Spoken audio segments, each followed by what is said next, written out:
So here's the problem. Most filmmakers don't know which of these to get. Godox ML60, Forza 60 Mark II, Amaran 60, and then there's the bicolor version of all of these. Just to be clear, this is not a review. I have reviewed them already. You should check them out. This is all about nuances, this video, the little differences to help you better understand which one is the perfect fit for you. So let's get into it. And just so we're clear, I actually use every single one of these in my studio. I love each one, sometimes for different reasons, so that's what this video is for. It's not to say one is bad and one is best. I think they're all great. There's certainly reasons to like one over the other. So one of those first reasons would be the mounting point. This is a Bowens mount, which is a very popular mounting point, but these are both proprietary, which means you have to get specialty mounts and or the reflectors are the only thing that come with it that actually fit onto the light. However, there are adapters for the Godox and the Nanlite so that you can convert them to Bowens mount. Nanlite, however, is the only one that sends it with the light. Godox is a separate purchase. I will point out that Godox's adapter is much better than Nanlite. It's built better,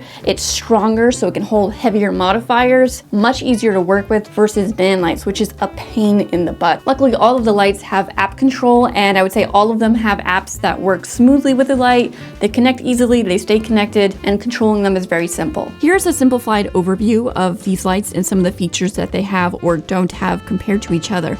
This is not all of them, just a few to give you a good idea. All right, so let's get nerdy. I have used my spectrometer to do readings on all of these daylight only ones, and I used the same reflecting dish to do all of these readings, so that is an equal comparison. Everything was recorded at the same distance, and therefore everything should give us an equal playing ground. So I'm gonna put the specs here up on the screen and just point out that the Amaran and Godox have at 1% power almost equal output. A Nanlite is quite bright at 1%, and then as far as which one is brightest, we have Nanlite being the winner, and then Godox, and then Amaran. All of these have great CRI values, and the Kelvin temperature, that's doing pretty accurate right there. So these are all really good numbers. However, when I have tested all of these with their included reflectors, that means the ones that they ship with, the numbers are totally different. And the one that is actually the brightest is the Amaran, then the Godox, and then the Nanlite. So it's absolutely reverse order. So if you want to go off the readings that I did, kind of giving them all the equal playing field, these numbers might be more helpful. If you plan on using the included reflector, then those numbers will be more helpful. I think it could be helpful for me to share my overall opinion on each one, what I like and what I don't like. So let's start with the Amaran. Price tag, really good on this. It's the cheapest of them all. I love that it's Bowens mount and there's no proprietary mount or anything like that. I hate the reflecting dish that comes with it. I hate using this with a reflecting dish because it always has a hot spot. So that's really aggravating. So I primarily would use this as a key light. Something else I like about it is that it has this V-mount battery. This is so that you can attach a V-mount battery and then get a cable to attach it, power it up, or with the included battery plate that comes with this light. I like that it's small and portable. I hate the case that it comes in. I don't even like using it because once you take stuff out of it, you cannot get it back inside.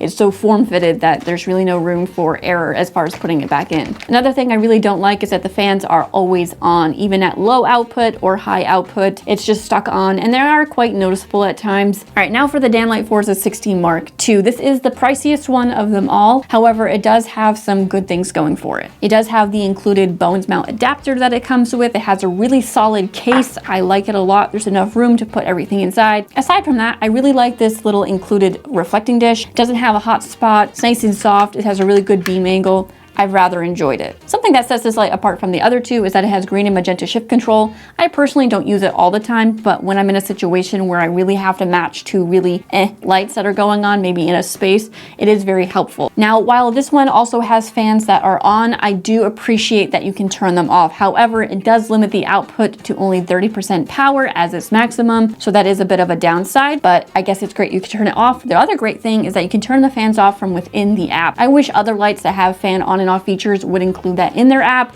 Nanlite's the first one I've seen that's done it. There are two things I don't really love about this light, and one of them is this little yoke right here. The handle is tightened all the way down and you can kind of twist it, which is fine because this is a proprietary mount, so you're not putting anything crazy on it. However, if you use the Bowens mount adapter, the handle on that one is also pretty much just like this. It's not very sturdy or strong. That might seem kind of crazy that it's such a great light and then it's just the adapter that's a really big pain. It is usable technically, it's just not as useful or easy to use. Now, what I love most about the Godox is the fans. I like that they are super silent fans that it has inside this light. So even at 100% output with the light running for hours on end, it's so quiet that you really can't hear it. And I mean that very honestly. I put my ear up to it and I can't really hear it. Whereas Nanlite and Amaran, you don't have to put your ear near them to even hear the fans.